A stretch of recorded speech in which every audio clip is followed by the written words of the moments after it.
सब्र और नमाज से मदद लिया करो।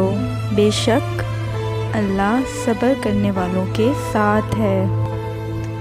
इंसान हमेशा तकलीफ़ में ही सीखता है। खुशी में तो पिछले सबक भी भूल जाते हैं।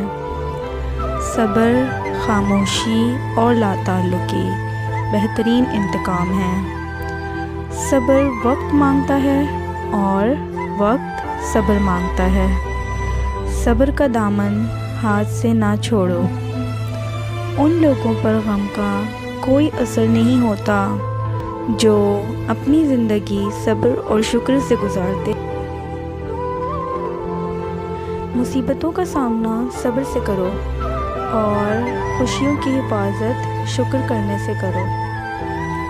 कीजिए हर बात पर सब्र और शुक्र, बहुत हसीन है खुदा पर यकीन का सफ़र।